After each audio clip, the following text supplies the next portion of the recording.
Hello, and welcome back to our special book talk series about the International Dublin Writers' Festival.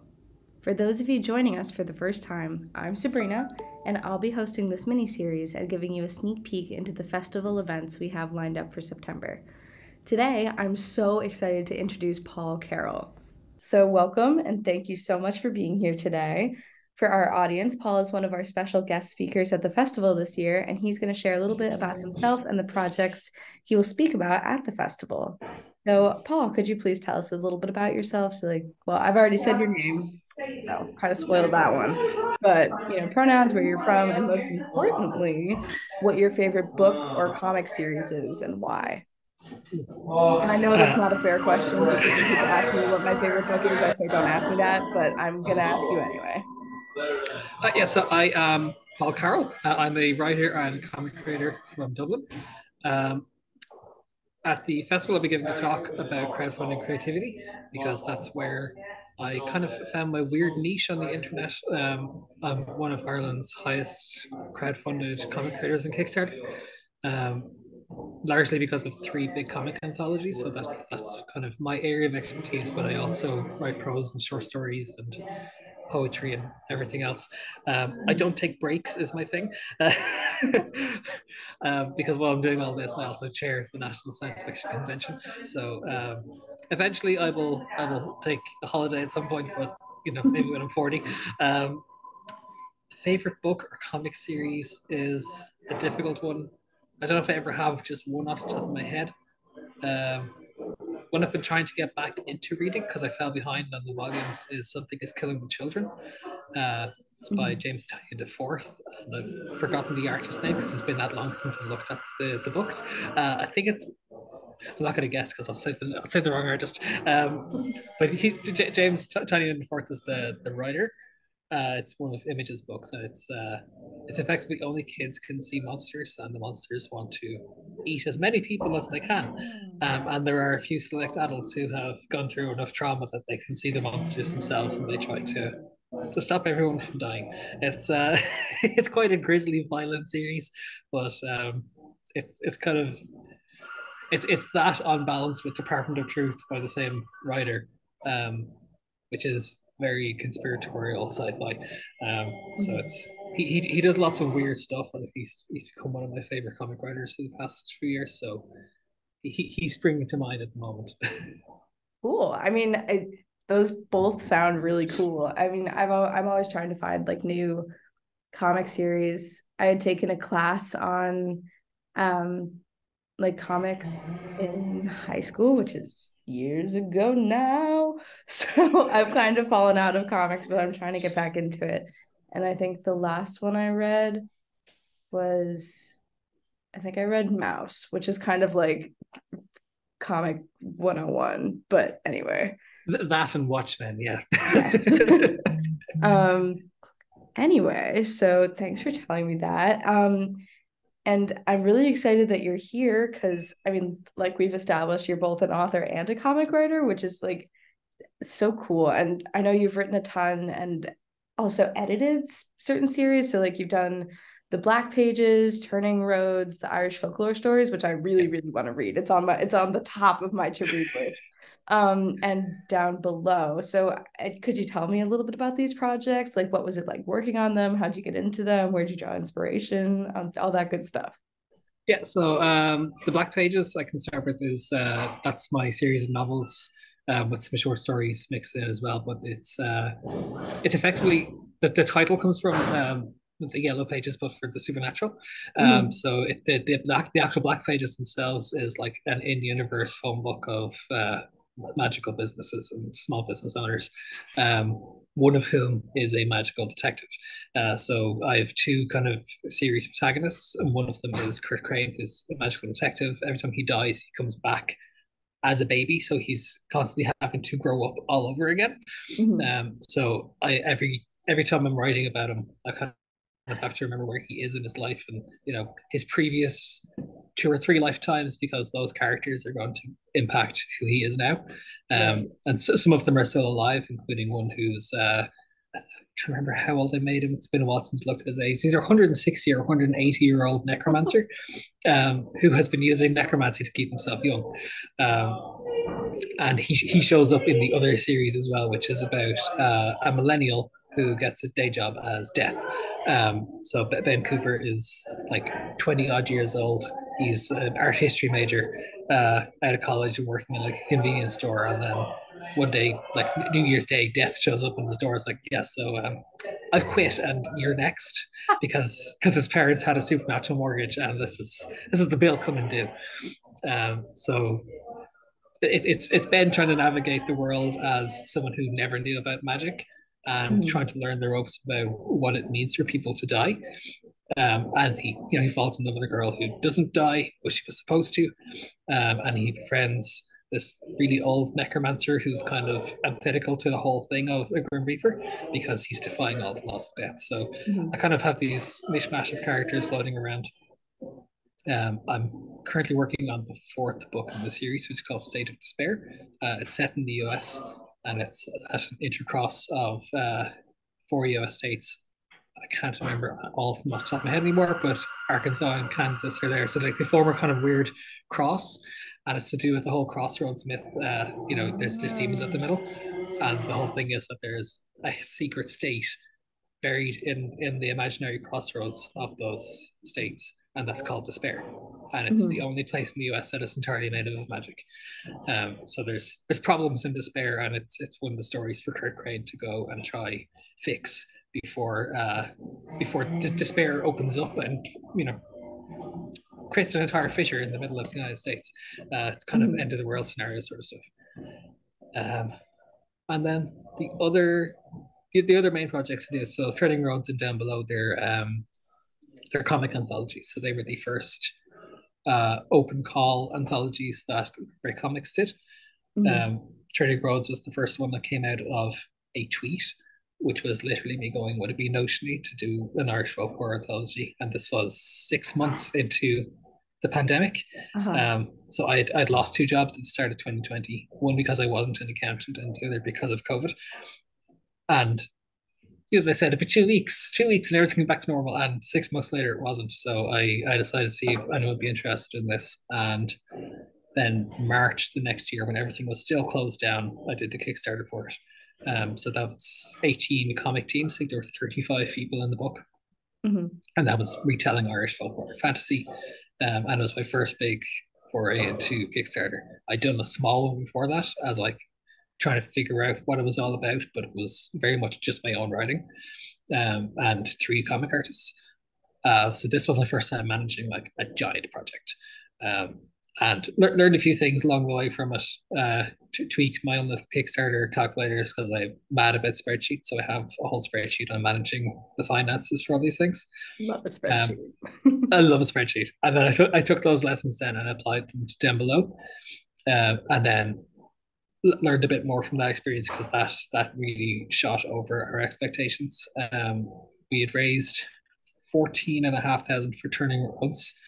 And then I think I can't remember what I set the target at for Down Below, because again, this was over a year ago, but we took in over 22,500, I think, which was insane. Like it was way more than we thought we would get. It put us at it basically has me at the second highest Irish Kickstarter comic of all time.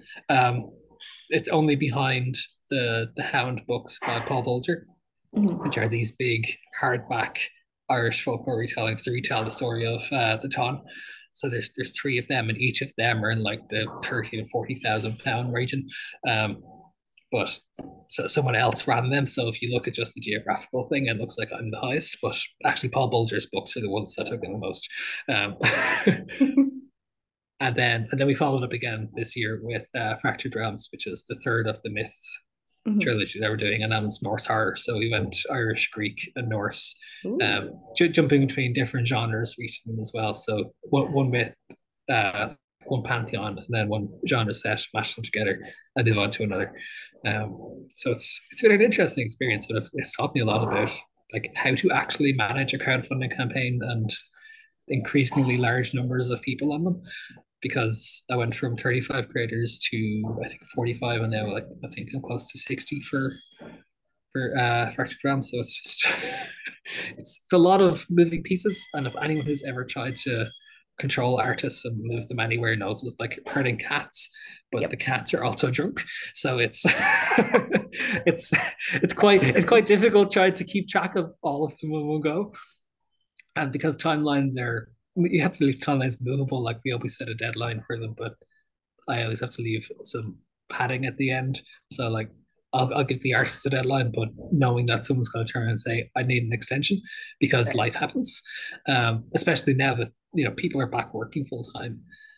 A lot of people are doing this on the side. Most people do it on the side. Like comics isn't my day job as much as I would like it to be.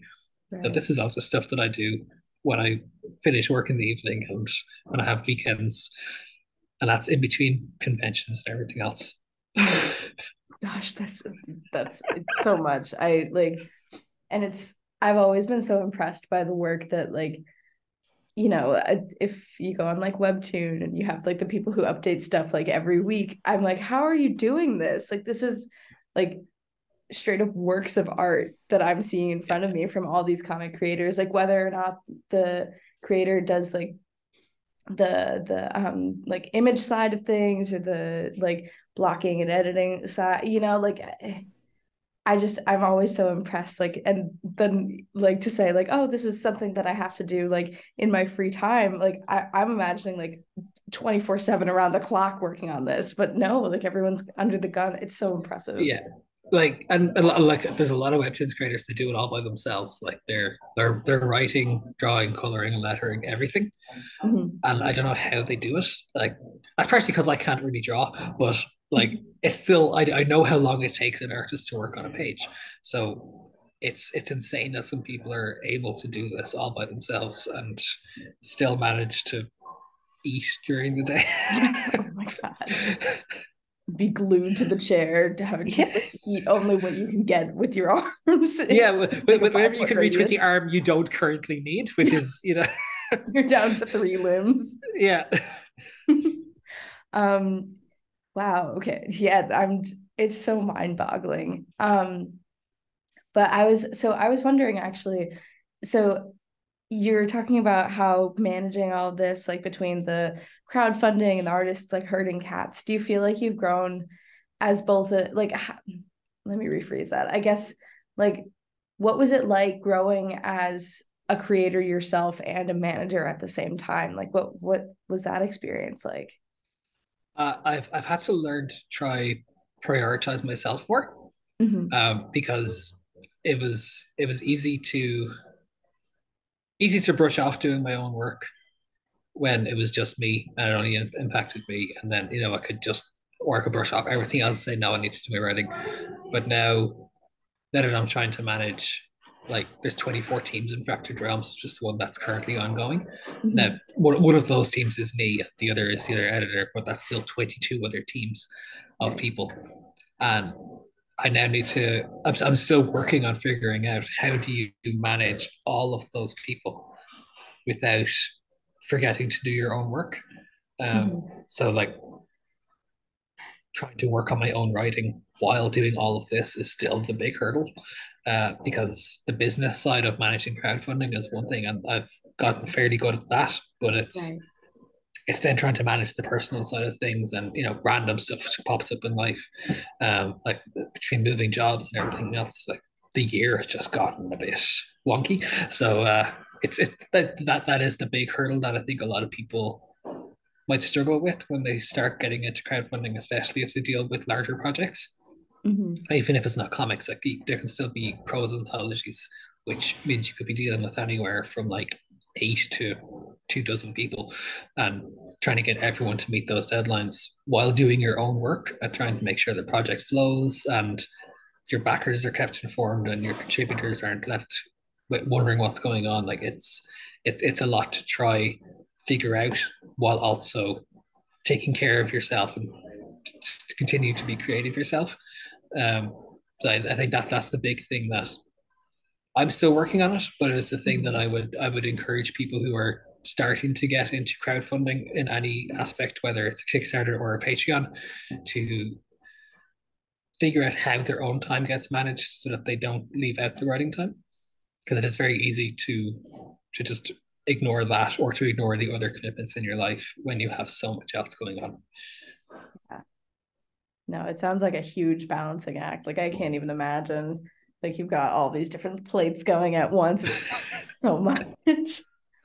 Do you have any, or so has this been like a mostly self-taught process? Have you had any mentors who have like helped to guide you at all, or have you just been kind of on your own in this? Mostly on my own on it. Oh, wow. I didn't do any sort of, actually sorry, that's almost a lie. I had read one book before I did the big Kickstarter, and it was Greg Pak. It's Pak. So he's an American comic creator. He does work with Marvel as well as his own stuff, and he had released a book called Kickstarter Secrets. So I'd read that before doing my own Kickstarters. But other than that, the only training, like quote unquote training I'd done was like an hour and a half, 2 hour webinar after my last Kickstarter because it just so happened to pop up. So I was like, okay, what am I doing right or wrong? But everything else was like, it was taking lessons from Greg's book and then just trying to teach myself as I go along. And a large part of it is like, I've got the weirdest working in education history. So even though I did a teaching degree and a multimedia master's, I ended up working in finance for a few years. And I'd learned budget management as part of that because I was in aviation finance and I was basically building all of the spreadsheets for the accountant to manage the budget. So I learned a lot just from that. So then took everything from aviation and tried to apply it to comics, which isn't exactly, it's not an art form or a science. It's more just chaos. But it got there. Like it was how I managed to track Turning Roads properly, and it's helped me to develop just the business side of things in terms of understanding crowdfunding without having done any training. And now I'm trying to. I'm now the person lots of people will contact. It's like I'm doing my first Kickstarter. Do you have any advice? So the first thing I have to ask them is, well, what stage are you at? Because if they don't have a budget, in some cases it's just is my target too high or too low? And it's like I don't know what your costs are. Yeah. So it's stuff I'm working on. It's stuff I'm going to hopefully tick a lot of the boxes when it comes to the festival later this year to be able to say, yeah, here are the basics to get you started, so that you don't either shoot too low and not actually cover your costs, or aim too high and not reach the target. Because with things like Kickstarter, there's a lot of them. It's all or nothing. So if you don't reach your target by the end of the campaign, you don't get any of the money. So you can work full time on it for a month and then get nothing at the end if you don't reach the target, which is very stressful. Yeah, that's scary. Yeah, my first one, so like Turning Roads, was in the middle of COVID, and it was the first time I'd set a big target, and I had made the one big critical error that anyone who's going to be shipping a physical product anywhere shouldn't make. And I'd forgotten to include postage in the campaign goal. Oh no. So I spent the first 2 weeks with a spreadsheet out in front of me, tracking the income each day, going, how much am I losing now? And watching that number go down. Because for a while I was just losing a couple of grand in theory on shipping. Gosh. Yeah, so I learned that lesson and applied it down below. So that's why like if you look at the two campaigns, the target jumps up massively between Turning Roads and down below, because I suddenly went, right, I need to charge shipping in the campaign, because I'd forgotten that when you're doing a campaign like on Kickstarter, when people are pledging, it takes both their contribution for the rewards and their shipping costs and adds them. That's how much they're paying towards the target. I completely blanked on it because it had been like, it had been almost 2 years since I'd run a campaign between the small one I did and Turning Roads, and it almost cost me all of the money. I would have lost more money than I ever would have made on that book. So That's It scary. ended up breaking even in the end. So I realized 14,000 was the target that I needed, not six. Yeah. Oh my gosh. It's I feel like from listening to you learning how to do Kickstarter stuff, it's like you have to learn from your mistakes to do Yeah. better, but you have to make the mistakes to begin with, and it's just like it's And you I just kind of don't need even to know. you The need to weird hope the balance. mistake is small.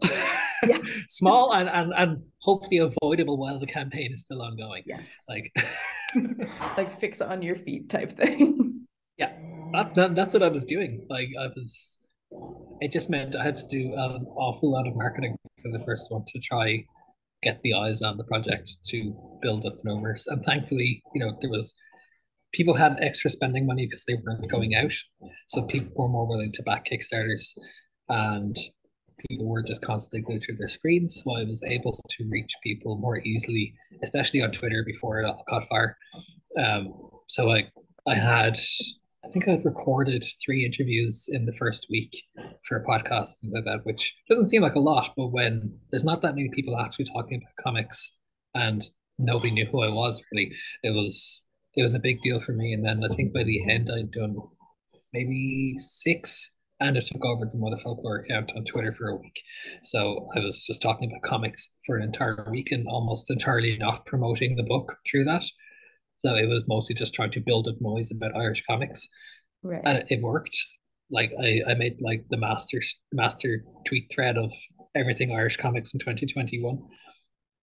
It's now out of date already because in 2 years, just suddenly all the names changed. All the people have new books. Just Yeah. new people just showing up, and it's like, wow, okay, that thread is just old and out of date and needs updating. But Mhm. it's a full time job to keep up with Irish comics sometimes because some people just spring up out of nowhere, which is great. Do you have and I think this might have to be our last question for today, so think hard. But do you have any like Irish comics besides yourself who are like up and coming that I should be on the look for and on look for on the horizon or for our audience to check out? Okay, I have a few answers. So the I'll take easy them. one is to look at irishcomics.ie, which is a site that I helped set up like 3 months after the Turning Roads Kickstarter finished. So it's been going for uh, almost 2 years now. Um, Mhm. and that has over 40 different Irish comic creators on it. So that's a big one to go look at because there's now over 500 pages of comics to read on it. And it's Mhm. a way of seeing the different breadth of styles. In terms of individual comic creators who are still only getting their name out there, one of my regular collaborators is James Killian. Mhm. He's a lad from Westmeath. First worked with him on Turning Roads after seeing his work that he sent in for 2000 AD art competition. And the opening question was, how do you feel about drawing a horse? Because I was writing about the Doulahan, which is the Irish version of the Headless Horseman. So it was Oh. he had to draw a horse for the comic, so I had to make sure he was okay with that. And then Colin Craker is he's I was gonna say cartoonist, but it kind of doesn't do justice to his style because people will think cartoons and think the likes of uh Bugs maybe I'm Bunny. blanking on cartoon. Yeah, but he's more he does cyberpunk crime Ooh. thrillers. His big one is it's the agency case file. So he's actually just shipped out the Kickstarter awards for that. Mhm. Um, so the first volume of that is out, and he did a Christmas holiday special for charity. Mhm. With a few, I think he had 6 or 7 different writers work on it with him, including me. So I got to write about 2 of his characters, which was a really fun experience. It's nice getting to play with other people's toys. Trying to think now. I'm blanking on names, but there's quite a few people who popped up. Like they're on the Irish Comics study, so that's the reason why I mentioned that first. So like there's people who have a few short comics on that who've just come out of nowhere. Mhm. Owen Stevens is one. Um, we had a dozen people in for the. We had like an open call. We got money from the DLR Arts office, so we had an open call to fund 8 comics from that. So Mhm. there's a dozen people on that who I would look at. James is one of them. but there's a few others in there. I'm just blanking on their names because it's a Wednesday morning and I'm tired. Oh, heard on that one. But I would go look at that list like that. That's linked directly on the homepage of the site, the DLR winners.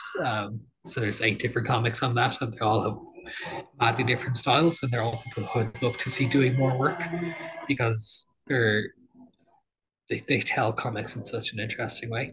Yeah. Um, yeah, I'm trying to think. I haven't. It's difficult finding new people in comics because it feels like the community's gotten quite quiet, and then suddenly someone will just show up with a book, and it's like, where were they hiding? But The mysterious yeah, artist. yeah. Like we hadn't heard of Colin Craker until he approached. I think Gary approached him for Turning Roads, and that's the first time I heard of Colin Craker, and I was like, I'm just obsessed with his work now. And that's just going with the Irish ones. Like there's loads of UK creators who I'm friends with as well who I could easily talk about, but they're in the books. Like they're the people who I've been able to publish. Absolutely just obsessed with their work and want to see all of their work grow and see them all do well. It's a really nice position to be in where you get new faces coming in and suddenly it's new careers to start watching. I have to add it up at some point, but because there's not always a huge overlap between the books, there's got to be at least 70 or 80 different creators in the 3 myth anthologies. So it's a lot of people whose careers are now just going, what are you up to? Gosh, that sounds so cool. So the website that you told me to check out is irishcomics.ie? Yeah. .ie. All right. Well, you heard them, folks. You got to go check that out. So unfortunately, I think that is all the time we have for today. But Paul, thank you again so much for coming and being on our podcast. Thank you for having me. Yeah. Well, I hope you have a great rest of your day. Thank you. And I look forward to the festival. This brings us to the end of our book talk episode for today, but if you're interested in attending the International Dublin Writers Festival, it will be running from September 15th to 17th at the Academy Plaza Hotel in Dublin. If you can't attend in person but still want to listen in and learn, we have sessions online available. Please go to internationaldublinwritersfestival.com for more information. And tune back in next episode for a chat with Olivia Mulligan.